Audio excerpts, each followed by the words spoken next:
డబ్బు, అనారోగ్యం, ఉద్యోగం, వ్యాపారం, అప్పులతో బాధపడుతున్నారా? మీకోసమే లాంచ్ యువర్ ఫ్యూచర్ ప్రోగ్రామ్. నమస్తే రమగారు. నమస్తే జయ. రమగారు, మన చిత్తూరు జిల్లాలోని కాణిపాకం యొక్క విశిష్టత తెలియచేయండి రమగారు. వినాయకుడి ఆలయం ఉంది, ఆలయం యొక్క విశిష్టత. గణపతి ఆలయాలు ప్రసిద్ధంగా మన ప్రాంతాల్లో కనపడేవైతే కాణిపాకమే చాలా విశేషంగా చెప్తారు. చాలా పురాతనమైంది. దాదాపుగా 13వ శతాబ్దం 14వ శతాబ్దం నాటి దేవాలయం అట అది. చాలా పురాతనమైంది అంటారు. అయితే తర్వాత కాలంలో ఆ ప్రాంతంలో ప్రసిద్ధికి ఎక్కింది. కానీ మన మిగిలిన ప్రపంచం అంతా ఇటీవల సోషల్ మీడియా వల్ల బాగా తెలుసుకుంది. ఒక 50-60 సంవత్సరాలుగా మనకు అదొక ప్రత్యేకమైన దేవాలయం ఉంది. ఇదివరకు ట్రాన్స్పోర్టేషన్ ఉండేది కాదు. తిరుపతి వెళ్ళి కాణిపాకం వెళ్ళాలంటే ఎప్పుడో అప్పుడో బస్సు ఉండేది. ఇప్పుడు తిరుపతి నుంచి పావుగంటకో బస్సు ఉంది. అవును, తిరుమల తిరుపతి దేవస్థానం చూడడానికి వెళ్ళిన వాళ్ళు తిరుపతి నుంచి వెళ్ళొచ్చు. చిత్తూరు నుంచి బాగా దగ్గర 10-12 కిలోమీటర్లు ఉన్నట్టుంది. మేము చిత్తూరులో స్కౌట్ ఇదేదో చేసాం ప్రోగ్రామ్. ఎప్పుడు ఇది 92లో. కానీ మేము కాణిపాకం వెళ్ళలేకపోయాం. వాళ్ళు ఏదో మొత్తానికి కుదరలేదన్నమాట. అక్కడి నుంచి మేము ఒక 15-20 మంది ఉన్నాం. వెళ్ళుండొచ్చు, ఏదో చిన్న తేడా వచ్చి వెళ్ళలేదు. తర్వాత ఎన్ని సంవత్సరాలకో నేను చూడగలిగాను. చాలా విశేషంగా అనిపిస్తుంది ఆ గుడి. దేవాలయము చాలా ప్రత్యేకంగా కనపడుతుంది. ఎప్పుడో అసలు ఆ పేరే తమాషాగా ఉంటుంది. తమిళ సాంప్రదాయపు వాసనలు వచ్చే ప్రాంతం కదా చిత్తూరు ప్రాంతం. అవునవును. కొంచెం మద్రాసుకు దగ్గరగా ఉండటం వల్ల కొంచెం ఆ వాసన వచ్చేటట్టుగా అటు పేరు కూడా అలాంటిదే వచ్చింది కదా. ఈ కాణి అంటే ఎకరం బావు భూమిని కాణి అంటారు. మనం కుంట అంటాం మన వైపు, ఎకరం కంటే తక్కువ. సెంటు ఎకరము మామూలుగా అందరికీ తెలుసు కదా. ఈ కృష్ణా జిల్లా ప్రాంతాల్లో కుంట పొలం ఉంది, అరెకరాన్ని కుంట అంటారు. ఇంచుమించుగా 50కి అటు ఇటుగా ఉండాలి. ఇప్పుడు కుంట పేరు ఎలా లెక్కలో ఉంది, అలాగే అక్కడ కాణి అనేది ఒక లెక్క. ఎంత పొలం ఉందంటే కాణి ఉందని చెప్తారు. కుంటిచ్చాం పిల్లకి అని చెప్తారు. కుంట పొలం అది లెక్క. అట్లాగే అంటే కొంచెం 50కి అటు ఇటుగా ఉంటుంది. మరి అరెకరాన్ని కుంట అంటారని నేను అనుకోను, కొంచెం పైనే ఉండొచ్చు. ఇది ఈ పక్కన ఏంటంటే ఇది కాణి అంటే ఎకరం బాతిక లెక్క. పూర్వం అట ఈ దేవాలయం ఎట్లా స్వామివారు స్వయంభూగా వెలిసాడంటానికి ఒక ప్రత్యేకమైన గాథ చెప్తారు. 3 అన్నదమ్ములు ఉండేవాళ్ళట. కొంచెం శరీర అవకరాలు కలిగిన వాళ్ళు, కాలు కుంటి అవుడు అలా ఉన్నారు పాపం. అయితే వీళ్ళకి ఒక వ్యవసాయ భూమి ఉంది. ఆ భూమిలో కొంత బావి కూడా ఉండేది. బావులు ఎండిపోతాయి కొంతకాలం అయ్యాక. ఏం చేస్తారు, దానికి తవ్వుతారు మళ్ళీ. ఆ బావులకి ఇప్పుడు వ్యవసాయ భూముల్లోనూ అక్కడ ఆ బావులు నీరు అయిపోయింది అనుకో, ఊట తగ్గిపోతే వెళ్ళేయటం అంటారు, లేదా పూడికి తీయటం అంటారు. అట్లా మేట్లా ఉంటుంది కదా, దాన్ని మరి కాస్త తవ్వుతారు. తవ్వేసరికల్లా మళ్ళీ ఊట ఎక్కడి నుంచైనా ఆ చుట్టుపక్కల వస్తుంది, క్రమంగా వస్తుంది.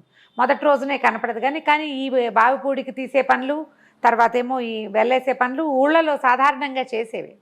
ఈ 3 అన్నదమ్ములు ఏం చేశారట, వ్యవసాయ భూమిలో నీరు కొద్దిగానే కనపడుతోంది, ఊట రావటం లేదు. పైనున్న నీరంతా ఏతం పెట్టి తోడేసేసి కొంత తవ్వుదాం అనుకున్నారు. నీరు ఉండగా తీయలేరు కదా, నీరంతా తోడేస్తారు.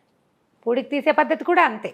బావి పూడికలు ఎట్లా తీస్తారు, ఈ బావుల్లో బకెట్లు పడిపోతాయి, పటకొలుసులు పడిపోతాయి, ఉంగరాలు పడిపోతాయి, జనాలు మగ్గులు చెబ్బులు కాకులు చెంచాలు తెచ్చి పడేస్తాయి. పల్లెటూళ్ళలో చేస్తారు ఆ పనులు. ఇప్పుడు కొంచెం తక్కువ, కానీ ఇదివరకు మేము చూసేవాళ్ళం. ఈ మొత్తం తవ్వి ఆ పై ఇదంతా తవ్వగా ఒక 2 పూటలు దాన్ని అలా వదిలేస్తే నిదానంగా నీరు ఊట వస్తుంది అనమాట. వీళ్ళు ఆ పని చేద్దాం అనుకున్నారు. 2 కింద నుంచి లాగుతున్నారు. ఒక అతను బావికి అడ్డకాలు వేసుకుని నిలబడి చేస్తున్నాడు అనమాట. నీరంతా తవ్వాక, నీరంతా తోడేసాక ఏతంతో తోడేశారు. దిగి ఒక అతను ఆ లోపల దిగి తవ్వబోయాడు. కొంచెం తవ్వేసరికి అతనికి ఏదో కంగుమని తగిలింది. కొంచెం నెత్తురు వచ్చినట్టుగా కనపడిందట. ఏమిటో నెత్తురు కనపడుతుందని కేకలు పెట్టాడు. రాయి తగిలింది, ఏదో కారుతుంది, ఇది తడి కాదు నెత్తుటి తడిలాగా ఉందని రక్తం కనపడింది. కనపడేసరికల్లా వీళ్ళు ఏం చేశారు, దిగారట. మిగిలిన వాళ్ళు కూడా దిగి దాన్ని అంతా ముట్టుకునేసరికల్లా ఆ స్పర్శకి వీళ్ళకి అవకరాలు పోయినాయి చుట్టూ. అప్పుడు ఇది ఒక రాయిలా కనపడుతుంది కదా, దాన్ని వదిలిపెట్టి చుట్టూతో తవ్వటం మొదలుపెట్టారు. చుట్టూతో తవ్వేసరికల్లా అది ఇంకో ఏదో ఒక స్వరూపంగా వీళ్ళకి తెలుస్తుంది. నీరు ఊరటం మొదలుపెట్టి, సరే ఈ రాతిని వదిలిపెడదాం, ఇట్లా అవకరాలు ఎట్లా పోయినాయి, ఏదో భగవంతుడి మహిమని భావించారు వాళ్ళు. అవకరాలు పోవటం అంటే చెయ్యి సగమే ఉంది, ఒక అతనికి చెయ్యి మొత్తం మొలిచేసింది. వచ్చినాయా? అవకరం పోయింది. ముందు వాళ్ళకి వికలాంగులు లోపాలు పోయినాయి. ఒక అతని కన్ను సరిగా కనపడదు, కళ్ళు కనపడడం మొదలు పెట్టినాయిట. దాంతో పగపగవా పైకి ఎక్కేశారు.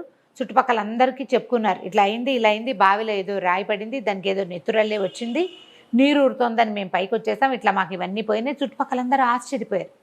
ఏమిటా అని. సరే తెల్లవారాక చూద్దాం అనుకున్నారట ఊళ్ళో వాళ్ళంతా. తెల్లారేసరికల్లా నీరు పైకి ఊరొచ్చి ఆ నీటితో పాటు ఆ ప్రతిమా విశేషం కూడా పైకి వచ్చేసిందట.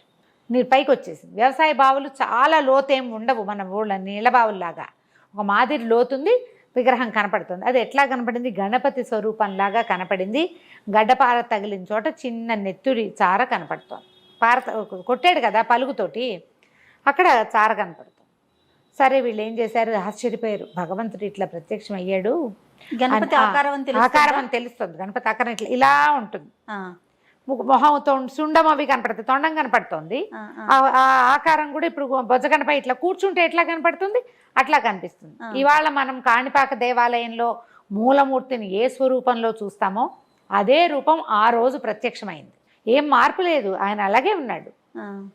అయితే పైకి వచ్చేసింది, నీళ్లు పైకి వచ్చేసినాయి.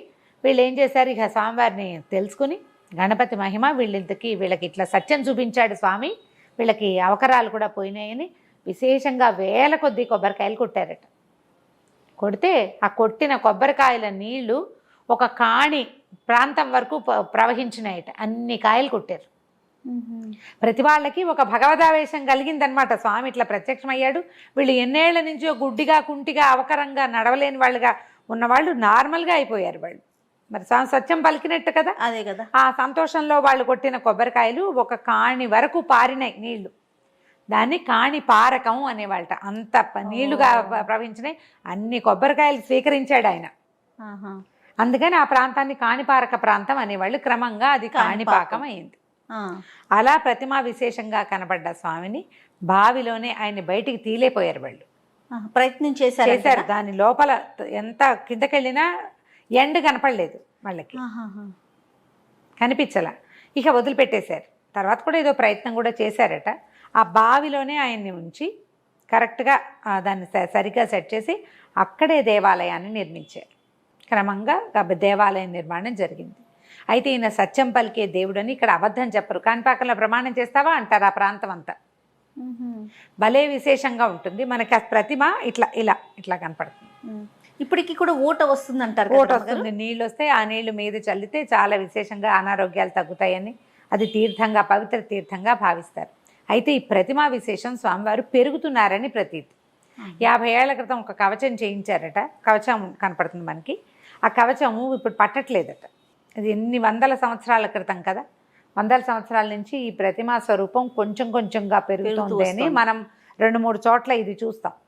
లేపాక్ష బసవన్ అక్కడ మన మహానందిలో అక్కడ వినాయకుడు, మన నందీశ్వరుడు పెరుగుతున్నాడని, ఇక్కడ ఈ వినాయకుడు కూడా పెరుగుతాడని ప్రతీతి. చాలా విశేషంగా ఉంటుంది.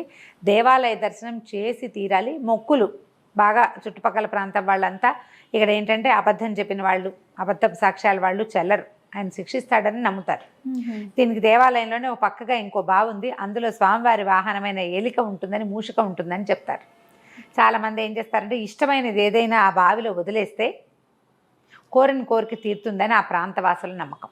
వాహనం వెళ్ళి చెప్తుందని, వాహనం వెళ్ళి ఆ కోరిక తీర్చేలాగా చేస్తుంది అనమాట. మూషికానికి అందజేస్తే స్వామికి చేరుతుందని మనం అలాగే కదా కథలు చెప్పుకుంటాము. అయితే దేవాలయం చాలా విశేషంగా కనపడుతుంది. ఎన్నో వందల సంవత్సరాల క్రితం నిర్మించిన పురాతన దేవాలయము. చుట్టుపక్కల అంతా దేవాలయం ఇప్పుడు ఇంకా ఇంకా ఇంకా విస్తరించింది కదా, క్రమంగా విస్తరిస్తుంది. సమయాలు మారిన కొందికి, కాలం మారే కొందికి పద్ధతులు కొన్ని మారుతూ ఉంటాయి కదా. అయ్యవారికి చేసే పూజా విధానాలు, వ్యవహారాల్లో తేడా లేదు, కానీ దేవాలయం మాత్రం చాలా విశేషంగా పెరిగింది. ఎప్పుడో కట్టిన గుడి ఇది.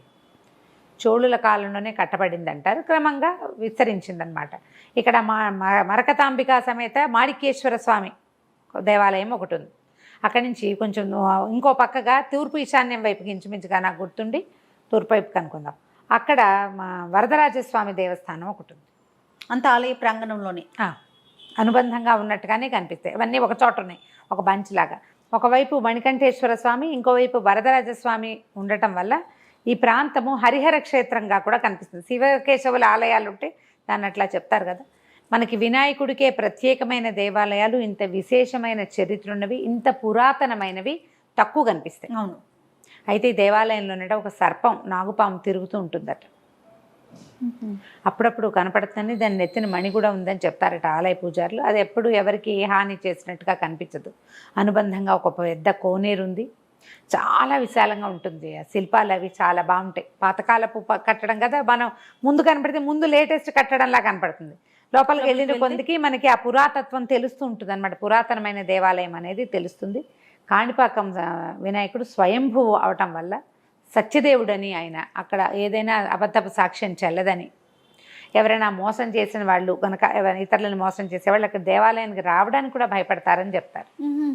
విశేషంగా విద్యకి విశేషమైన దేవుడు ఆయన. పిల్లలు ఏదైనా ఫారెన్ వెళ్ళటానికి చదువుల కోసం ప్రయత్నం చేసేవాళ్ళు, అవకాశం రావట్లేదని భావించేవాళ్ళు, లేదా చదువుకు తగిన ఉద్యోగం రాని వాళ్ళు ఇక్కడ మొక్కుకుంటే తప్పకుండా ఉద్యోగ అవకాశాలు, విద్యాభివృద్ధి కూడా కలుగుతుందంటారు. తిరుపతి నుంచి దగ్గర. అవును అవును. తిరుపతి వెళ్ళినప్పుడు మనం ఒకసారి ఇప్పటిదాకా చూడకపోతే చూడొచ్చు. చూసిన వాళ్ళైతే మనకు ఎలాగూ తెలిసిందే కదా. అవును. ఈ విశేషంగా స్వామి ఇట్లా స్వయంభూగా ఉండటమే ప్రత్యేకత. అది కూడా బావి మీద ఇప్పటికీ ఆ బావిలో నీరు ఊరుతూనే ఉంటుంది. ఆ జలాన్ని మనకి పవిత్ర తీర్థంగా ఇస్తారు, మీద చల్లుతారు. మనకి ఇట్లా బావిలో ఉన్న దైవం మన దగ్గర కూడా ఒక అమ్మవారు ఉన్నారు, నీకు గుర్తొచ్చిందా? రేణుకా ఎల్లమ్మ. బల్కంపేట ఎల్లమ్మ తల్లి కూడా బావిలోనే ఉంది ఆవిడ. బావిలోంచి నీరు తీసి వేస్తారు మన మీద. ఈ వినాయకుడి దగ్గర కూడా అలాగే దగ్గర అనగానే నేను విజయవాడ అటు ఆలోచించేస్తాను. నేను హైదరాబాద్ సంగతి చెప్తాను. ఇలాంటి ప్రత్యేకత ఉన్న దేవాలయాన్ని జీవితంలో ఒక్కసారైనా చూడాలి, ఖచ్చితంగా దర్శనం. ఇప్పుడు వినాయక చవితి ఉత్సవాలు విశేషంగా చేస్తారు. ఇక్కడ గణపతి కళ్యాణం జరుగుతుంది కాణిపాకంలో. మనం ఎక్కడ వినాయకుడికి కళ్యాణం చూడం కదా. అంటే విశేషమైన చరిత్ర ప్రాధాన్యం ఉన్నటువంటి చారిత్రకమైన ఆధారాలు లభించేటువంటి పురాతన దేవాలయాల్లో వినాయకుడికి కళ్యాణం చేసే దేవాలయం కాణిపాకమే. చాలా ప్రత్యేకంగా కనిపిస్తుంది. మద్రాసు నుంచి, చుట్టుపక్కల అన్ని రాష్ట్రాల నుంచి, మద్రాసు ఎలా అనకూడదు, చెన్నై నుంచి అలా అలవాటైపోయింది నాకు. తమిళనాడు నుంచి, కర్ణాటక నుంచి, మహారాష్ట్ర నుంచి కూడా విశేషంగా భక్తులు వస్తారు. చాలా సత్యం గల దేవుడని నమ్ముతారు. మనం ఈ వినాయక చవితి సందర్భంగా ఈ కాణిపాకం దేవాలయం గురించి కూడా ఒక మాట, రెండు మాటలు ప్రజలకు మాట్లాడుకునేందుకు అవకాశం లభించినందుకు చాలా సంతోషంగా ఉంది. నమస్తే. నమస్తే జయ.